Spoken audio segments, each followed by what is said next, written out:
disciples. What we're getting at there is the idea that every disciple makes disciples. So when somebody newly becomes a follower of Jesus, they join the tribe of us who are trying to share that hope we have through the death and resurrection of Jesus with the world around us. And that's how we multiply disciples rather than just make disciples. So that's our why. That's our purpose. That's why we're here. We don't always do a brilliant job of sticking to it, but you need to know what it is, and you can challenge us when you feel like we are drifting from the mark on this. But what about the how? How do we think that happens? We've got 4 key priorities in how we think this happens. BLESS is our acronym. If you've been around a while, it spells out some of the small steps we can all take to try and share the hope that we have in Jesus with the world around us. So it's our priority to see everyone, everywhere they find themselves, engaging with our everyday mission. Priority number 1. Second, belong. We want to build a caring, a connected community where each disciple knows they're significant.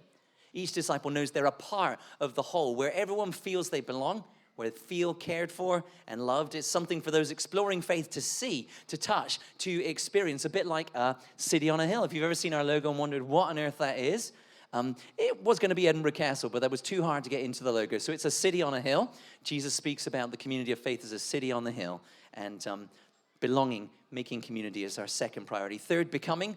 We talk a lot about the journey to faith, about how people often spend a long time exploring the claims of Jesus before they submit to him as Lord and King. But we know the life of faith is a journey too, a journey of becoming more like Jesus. It's our priority to equip, to encourage, and to support each believer so we keep moving forward, growing more and more like Jesus. And then finally, multiply. To sustain this sort of movement as it grows, we're going to need to multiply every part of church life. So we want to multiply Bible teachers. You might have seen we have lots of people teach the Bible. Absolutely deliberate, because we want to multiply Bible teachers. We want to multiply singers. Thank you so much to the team for this morning to be daring enough to stand in front of a crowd and sing out to you. We want to multiply welcomers, multiply organizers, multiply teams, multiply team leaders, ultimately multiply churches. It's our priority to work proactively towards multiplication. So that's our vision. We exist to multiply disciples. 1 purpose, 4 priorities within that everything should come back to. That's what we're about. That's what we want to keep the focus on for the long term. Now, with that foundation laid, we're going to hear from Ed now. He's not here, so he's recorded a video for us about the Connect ministry, which he heads up. That sits under our BLESS priority, trying to share the hope we have with the world around. He's trying to build a bridge to belonging and becoming part of the community. So let's see what Ed has to say. Here we go.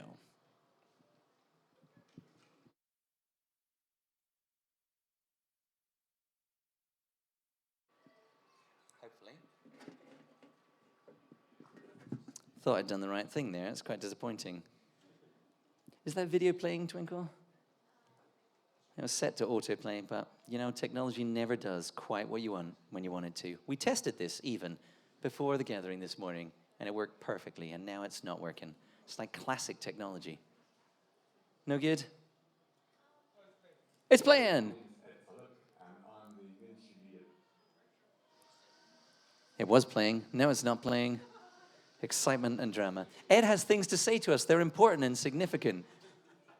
Not going to work for us today? Okay. Theft in a multi-story car park. Wrong on so many levels. That was the Fringe joke of the year last year. I can't remember this year's joke. I heard this year's joke. I thought, that's brilliant. I need to remember that. And I forgot it. Not going to happen. It's not going to happen. So we'll come back to that a little bit later. Oh, something completely different has happened instead. All right. Drama and excitement. Is Ed going to talk to us? Ed does not want to talk to us this morning. Seriously, we worked so hard on this. It actually worked, like less than an hour ago. This actually worked for us.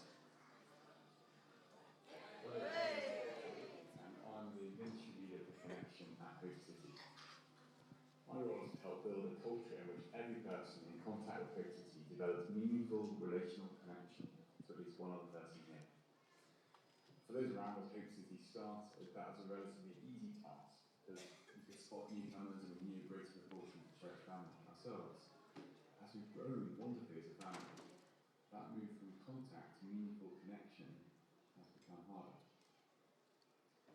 So why does this matter? Well, God commands his people in Leviticus 19:32-34. He says, "Suppose an outsider lives with you in your land, then do not treat them badly. Treat them as if they were one of your own people. Love them as you love yourself. Remember that all of you were outsiders in Egypt. I am the Lord your God." Well, this is written to God's people in the Old Testament in their particular context, but notice the principle behind it. God says, remember, you were once a stranger, an outsider. Now consider an outsider in your community. Do not treat them badly. Treat them as one of your own. Love them as you love yourself. Our welcome of the stranger who joins us on Sunday is not just something nice that we can do if we have time. It's a crucial part of God's plan for our community. But it's hard, isn't it? Sundays are busy. We maybe want to see friends we haven't caught up with for ages. And to be honest, I often feel like I have got enough people in my life that I want to keep up with already. I think a little more. Thank you. But I just need to reorientate my mind here. Those reasons are about my preferences. They don't take account of God's command to treat the outsider like a part of our community. We need to remember that each person coming into our gatherings is a person made in God's image, and they've been brought into contact with us at Hope City as part of God's plan for their life and as part of God's plan for our lives too. And when we see it from that perspective, every person coming into our gathering, every person coming to our building is literally awesome. I wish I could just see it as more of an honor to meet and welcome them to our church. But you might say, the welcome and hospitality teams are doing this already, aren't they? Well, yes, they are, but actually, this is a job for the whole church. And I want to suggest that welcoming is not a process or a system, but more of a mindset. We can't really systematize this mindset for the whole church. It's something we need to continuously encourage each other in, and it's something we need to continuously model for one another as well. The welcome and hospitality teams are absolutely brilliant. Thank you to those teams, but they are incapable of having meaningful relational connection with every single person who walks through the door or has a coffee each Sunday. So as a church, I think we're doing fairly well in some areas of this, but I also do think we've got room to grow in this culture in many ways. But as an encouragement for us to think about, here are some newer members of our church family. I found so many friends in the Hope City. They are very welcoming.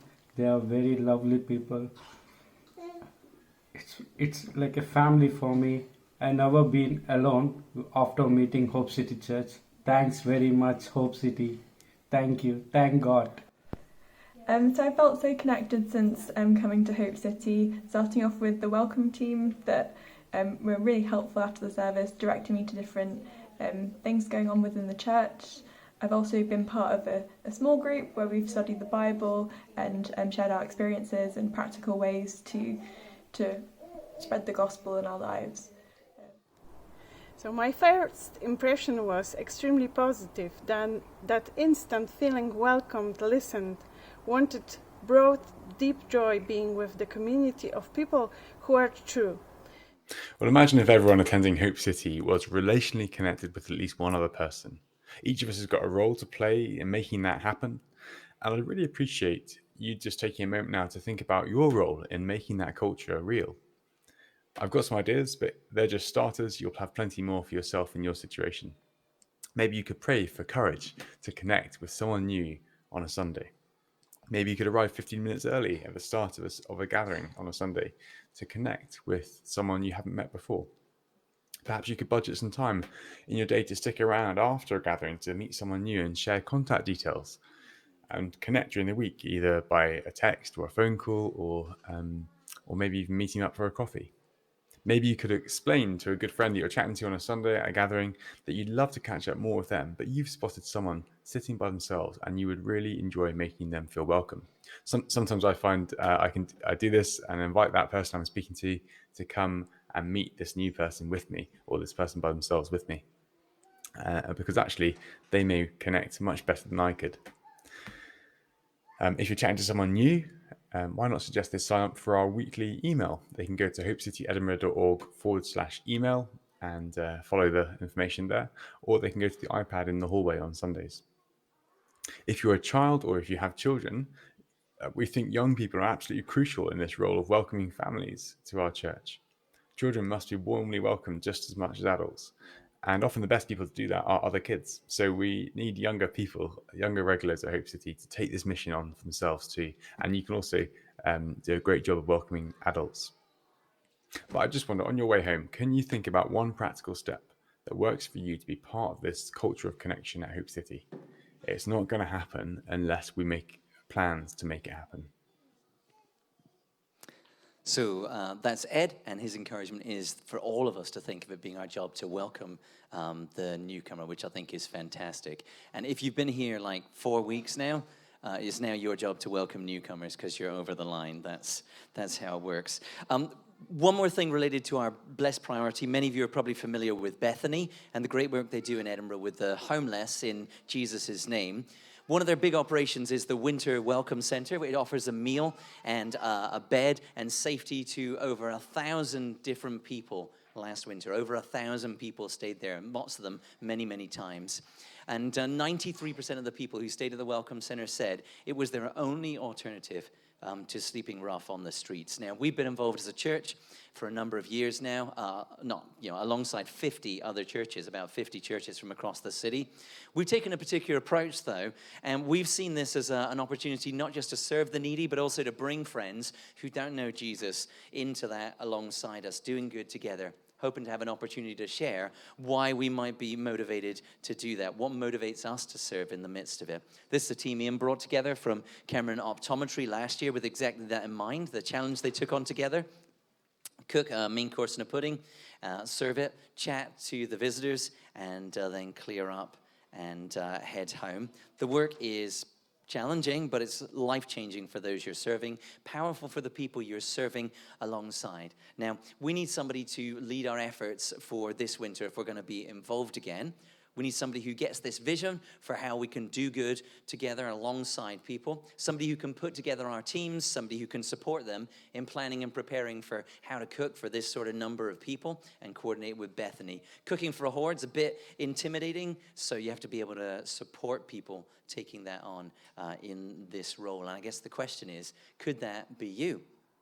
Could you lead this? If you'd be interested in learning more about that opportunity, if you might be the one to lead and make it possible for us to participate this winter, please would you drop Carolyn or Ed an email. We can provide you with training. You don't have to know how to do this already. You don't have to have done it before. But without somebody taking this on, we're going to not put teams forward this year. So we'd love somebody to consider. Could that be you? Right, that was us thinking about bless and ways in which we might share our hope. What we'd like to think about now is multiply. Dustin, over to you. Thanks, Matt. As Matt said, I'm Dustin. I'm the director for multiplication here at Hope City. And again, just to reiterate, we exist to multiply disciples. We want to do that all across the board, everything we do as a church, multiply all across everything we're doing so that we can multiply churches. And I have 3 exciting updates that we think will help us do that better, accelerate the mission to multiply disciples in churches here at Hope City. So 3 exciting staff updates. We have officially welcomed this week Iva to our team. You guys have heard a bit from her personally, but I want to share a bit of what she'll be doing with us at Hope City. Just to reiterate, she's come with us through Serve 365, so she'll be here for a year. She's raised support from the U.S., from Alabama, where she's from, so we're really grateful that she would be willing to give her year to us, that she'd be willing to ask others to support her in doing that, and that people believed in her enough to support her to do that. So we're really thankful for the outside gifts of others that allows us to do that, and I'd love to welcome Iva up so she can tell us a bit about what she'll be doing with us at Hope City. So Iva, can you just tell us generally what you'll be up to over the course of the next year? Generally, I'll be working within the church as leading digital engagement, whether that's within people who attend the church or people who are not in the church, and seeing how we engage with both groups of people in different manners. Thanks, Iva. And this is something really exciting for us. This is something we've been wanting to do for a while and just didn't have the time to put towards this. And we really think this is a way that we can make new connections with people, but also deepen connections with each other as a church. Iva, is there any one project or one thing in general that you're really excited to get going on? I don't know if there's anything in particular. I'm excited to learn more. I think right now, like I'm kind of in thinking about like research and thinking about looking into what other churches are doing and how they've been successful so far. So right now I'm really interested in seeing what's working and what's out there and seeing how we can implement that as a church. Thanks, Iva. If you haven't had the chance, get to know Iva, connect with her over the next month or so. And if this is exciting to you, if you hear that and you say, hey, I'd really love to be involved with that, talk to Iva. She'd love to tell you more about what she's thinking, how she might approach this, and how you might be able to get involved. Another update, some of you guys will remember Caleb and Summer Shockley. They were with us at the very beginning of Hope City for 2 years, and they've been working to come back to work in Scotland. Again, they'll also be with Serve 365. So through Serve 365, they'll be with us for 1 year as a part of Hope City. They're being sent by an American missions organization called the Antioch Partners. So again, they've raised support. They have people who believe in them, lots of people who are investing in them to come and work in Scotland. And they've been particularly sent here by the Antioch Partners to plant house churches in Scotland. And so over the next year, we're happy and excited to partner with them as we help them lay the foundation for that long-term church planting vision. We heard a bit about that specifically last Church Hub, so if you want to catch up on that, please do go back and watch that. It's on the YouTube channel. But today we've got a chance to hear just a bit more about who they are, because again, we recognize that some of you guys will know them, but lots of you, including myself, came to Hope City after they were with us. So here's a short video from them about who they are before we welcome them. Hi, Hope City. My name is Caleb. This is my wife, Summer, and we are really excited to be coming and serving alongside you in the next couple of weeks here in the beautiful city of Edinburgh. We are from sunny Phoenix, Arizona, so sadly we're leaving the sun behind. We're really excited to come and serve with you. Just a little bit about us is we've been together for 11 years, married for the last 5, and are expecting our first child, a little baby boy, in December, so we're really excited about that. We love hanging out with people. We love playing board games, having coffee dates and dinner dates. These are some of our favorite things. Yeah, we are really excited to be coming back to Hope City Church. I've been doing ministry for the last 4 years or so. Actually, my first foray into full-time ministry was with Hope City Church back in 2018. So excited to be serving alongside you guys. As some of you watching this may already know who we are, but we're excited to meet all these new faces that are at Hope City that have come in the last 2 years as we've been away. We can't wait to meet you all. We can't wait to reconnect. We are so grateful to be working with you guys again. We'll see you soon. Yep, so that's a bit more from Caleb and Summer. We aren't totally sure of the exact date they'll be here. We're hopeful they'll be here in the next month or so. Once they're here, take the chance to get to know them, hear about their vision, what they're doing, and how you might be able to connect with them over the course of the next year and into the future. Well, one more thing. Again, we're so excited for the outside support that Hope City has received. We really have benefited so greatly from others investing in us as a church and allowing us to multiply and accelerate the vision to multiply. But we also want to be a part of that ourselves, right? We want to invest in multiplication as a church.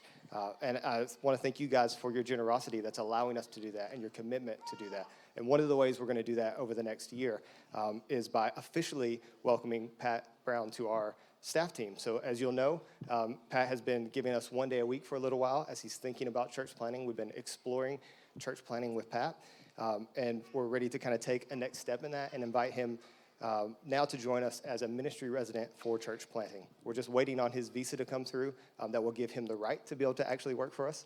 So he's been volunteering for us, but we'll need to, and we've got that sorted, but get him a visa so that he can officially work for Hope City. He'll be working with us 3 days a week, and alongside that, he'll also be working with the Trinity Forum, where he seeks to build relationships and start conversations around the hope that we have in Jesus. So he'll spend 2 days a week continuing. This is something he's been doing while he's at the University of Edinburgh, and he'll kind of continue that officially 2 days a week. And we'll be getting 3 days of his week to really focus fully on church planning. This is our next step towards exploring whether church planning is right for Pat and whether Pat is going to be the person who leads our 2023 church plant. As part of this exploration, the elders and Pat have put together a set of checkpoints between now and the end of the year. And at the end of this year, the elders and Pat will look at these checkpoints, see how Pat has done on them, and decide together, Pat and the elders, hey, are we ready to go forward with this? And is Pat going to be the one who leads our church plant in 2023? So that kind of gives you an idea of what's happening behind the scenes. There's, again, a series of agreed-upon checkpoints. And hopefully by January 1st, we'll be saying, hey, we're going full steam ahead. This is happening. Pat's leading our church plant in 2023, but we still got a few more steps to go in that process. This is a really big step for both Hope City and for Pat. This is a big thing that he's doing in his life, giving himself over to this for the next year. And we'll be hearing a lot more from Pat in the coming months. But first, we'll get a chance to hear more from Pat this morning. So I've got a couple questions I would love to ask Pat so he can share with us a bit about what this process is and what it looks like. So Pat, I'd love to just hear kind of generally what makes you excited about church planting. Yeah, I think, starting biblically, I think it's a continuation of the Great Commission. And I think particularly when Jesus says to go make disciples, he means that within a church context, because it's a command to also baptize and to teach them all the things, and that's done in church community. It's to continue the mission of Paul we've been looking at for months on end in the book of Acts. And you might ask yourself, well, was that just the start? Now there's plenty of churches. You can hardly walk through Edinburgh without passing a church almost every block. But I think there's just a few reasons that church planting is still important for today. One, if you just look at the data, church plants are best equipped for reaching the next generation and new people groups in an area. Two, they're best at reaching the unchurched. I was reading some statistics that some are church plants, typically in the first 5 years, 60 to 80% come from those who hadn't been previously attending a church community. Well, it's something like 80 to 90% of established churches that have been around over 15 years. It's just transfer growth, people coming from other church communities. So I think if we truly want to reach the unchurched, or those perhaps that feel a bit burned by church in the past, church planting is an excellent way to do that. So that really excites me about church planting. Great. Thanks so much, Pat. Can you give us an idea about what's next in your exploration process? Yeah, so I'm meeting, I've been meeting regularly with Matt and Dustin, sorry, I'm pointing the wrong way, to talk through ideas. There's a handful of people I've reached out to that I'm going to continue conversations with.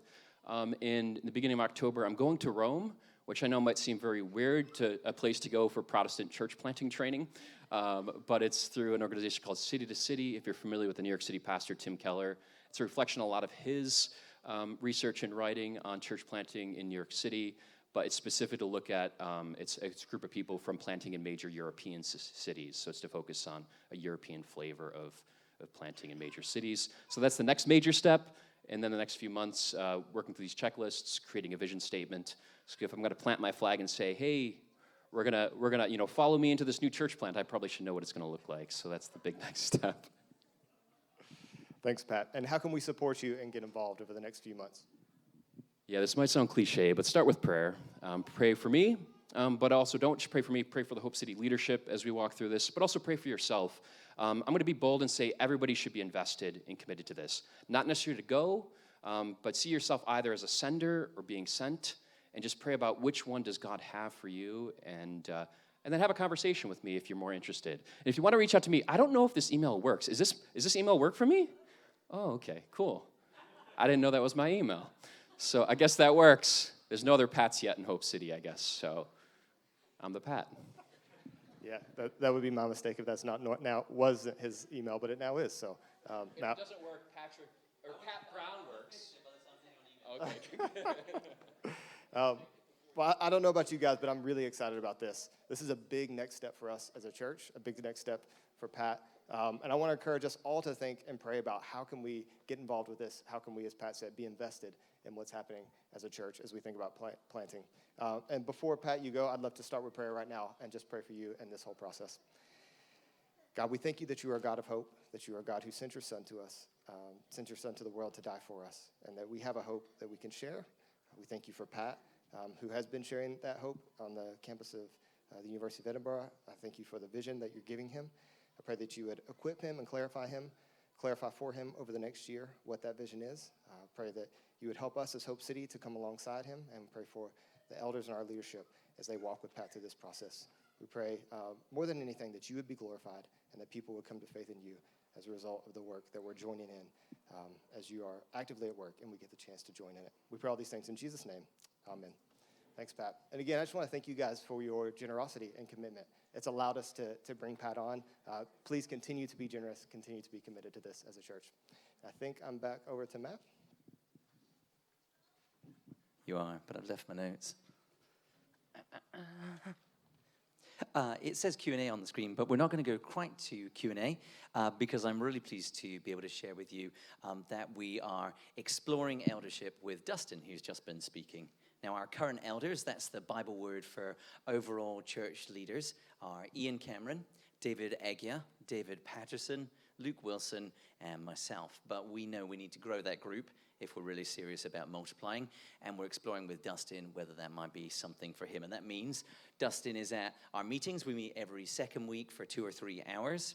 He hears what we're talking about, what we're praying about. He has a chance to contribute there. It means he's looped into our communications through the week. As elders, we are chatting away quite a lot, and there's a bunch of emergencies that hopefully you're not aware of that we are involved in through the week. Now, if you've not met Dustin, I have to tell you, I am so thankful for him. It's just been a real privilege and a joy to serve alongside him in his role as Director of Multiplication. He's got serious experience in the wider church. He's got big theological training. But he also has this passion and this heart to encourage and develop leaders and this kingdom orientation. He really thinks about God's kingdom and not our kingdom. And that is very much the way we want to lean. He's husband to Katie, father to Abel, and if you've not met the family, you really should meet them. So what will happen next is after a few months of Dustin being like this, both Dustin and the elders get the chance to reflect and say, do we think this is a good idea, or do we think this is a bad idea? If we think it's a good idea, what we'll do is come back to the church and ask you formally about appointing him. And if we do decide to go forward, that would mean there'll be a vote, and we'll look for the core members of the church to vote before finalizing. So that is that. On to Q&A. Has anyone asked any questions? Are there any questions? Oh, here we go. Excellent. Okay, so how do we inspire our non-American members to lead in mission too? Now, there are a few Americans around here. It is true that it's worked out that way. And I think we haven't planned or designed or organized for that. That's just the way it's been. We're a very international church, and that's something that we are really excited about. We're so pleased that that is something that we really feel God has done for us and not something that we set out to achieve or could have achieved. But how do we inspire non-American members to lead? I think the real key here is what we call our leadership path. And this is the way we think all of us have the opportunity to become increasingly involved in ministry. So something we've been really putting work into over the last 12 to 18 months. And the idea is that all of us would think about where it is that we can contribute towards the larger work of the church, whether that's part of Sunday gatherings or outside of that. And we'd encourage everyone to think about joining a team or several teams. And then we believe that these teams, we can look for and appoint and grow leaders for these teams. And that's a kind of next step up in terms of owning an area of ministry, having some kind of responsibility of connecting people together and beginning to become a leader multiplier yourself. And then we hope some of our team leaders will become ministry leaders with oversight over a number of different teams, and then ultimately directors, oversight over a number of different ministry groupings. And we think this is probably the best way for us to, over time, develop a whole variety of leaders from a whole variety of backgrounds. And so what does this mean for you? It means for you, please step into this. Come and take part. If you're taking part, come and take a leading role. If you're taking a leading role, think about a larger role. So I think that's probably how we inspire our non-Americans to lead a mission too, is saying, come, join in, and making a really big, wide open door for people to be able to do that. If you're interested in getting more involved in that way, Dustin would be the right person to talk to, and he is an American. Sorry, and I don't need to answer all these questions. I'm just one of the leaders here, but I happen to be the one with the mic. So there you go. Can you tell us again what the Shockleys will be doing on staff? So this is a little bit complicated, and if you're confused about this, I apologize. But to come into the UK, they need a visa. They've been provided with a visa by an organization called Serve 365 that's run by our own David and Laura Moenge. Serve 365 exists to help people who want to volunteer with charities in the UK do that. And so Caleb is going to volunteer with us as Hope City as a charity for a few days a week. He's going to be doing relatively small things for us, but he's giving us that time free and whole, supported by people back in the States. And that is the basis on which he'll be granted a visa to be in the country for the first year. And outside of his work with us is where he'll be primarily focused on laying the groundwork for his future church planting efforts. I know that's a bit confusing, but he's not coming to work for us as a church planter. He's coming to volunteer with us, and he's just going to help out. If you've met Caleb before, you'll know he's like a Swiss Army knife. He can do all sorts of things, and he'll join in. I've got a couple of projects up my sleeve for him, but we've not kind of absolutely firmly committed to what that will be. We'll have some of their time, and we'll figure out how to use it, and they will have the rest of their time to legitimately build foundations for their long-term future. Hope that makes sense. Realize that's a bit confusing. If you're still confused, do come and talk to us. It's not a secret. There aren't secrets. It's just a little bit complicated. So if we've explained it badly, we'll try again to explain it more clearly. Will we do the Fringe again next year? I got to ask John, our Director of Worship Arts, that question. John. John says, yes, we're going to do it again next year. Are we going to do it bigger or smaller next year, John? Okay. Undecided. We got an undecided shrug there. Okay. So, but we would definitely like to be involved in that again. And I guess as leaders in the church, we're thrilled about having been able to be a part of that, about having been able to support and enable John and Ellen in their mission to reach out to serious artists around the country, and at being able to create a venue for us to mix our worlds together. So we're very, very pleased with what we were able to accomplish there, and I recognize so many of you were critical volunteers at making that possible. It was a big job, and you did it. Well done, you. Everyone take your hand, pat yourself on the back. Do we have a caravan team with Bethany? I do not believe we do have a caravan team with Bethany. Would we be willing to have a caravan team with Bethany? I think we'd definitely think about it if somebody had a heart to lead it. Generally, as a church, we have not engaged as a church in social action together. We've encouraged us in our scattered lives to be a part of the things that we're passionate about individually. So generally, we steered away from, as a church, engaging in social action. And that's because, as a gathered church, drawing people from all over the region, it's not as obvious what the kind of communal social action we could take a part in would be. So if you have a heart for being involved in the caravan and drawing other people into it, do come and talk to us about that. Be delighted to explore that with you. What else we got here? Okay. If new church plants are better at targeting the unchurched, what does that mean for the future of Hope City as it grows older? It's a good question. Do all churches necessarily go stale and become ineffective? Absolutely not. There are many wonderful churches around this city who have hundreds of years of heritage and who are still faithfully holding out the gospel and effective at reaching. There's just a general drift as you get older that you have to fight harder against. So what does it mean for Hope City? It means that we have to continuously push ourselves and drive to navigate back towards the center of our vision, which is existing to multiply disciples. There is this drift in all churches where it's more and more about looking after ourselves and taking care of ourselves and enjoying the good things that we have together. And we know we need to steer against that to keep mission the priority. So the future of Hope, yeah.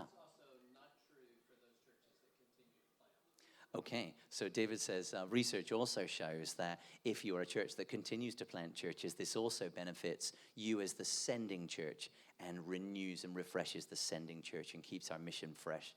Thank you, that's a really good observation. And I can point you to research that demonstrates that if you would like.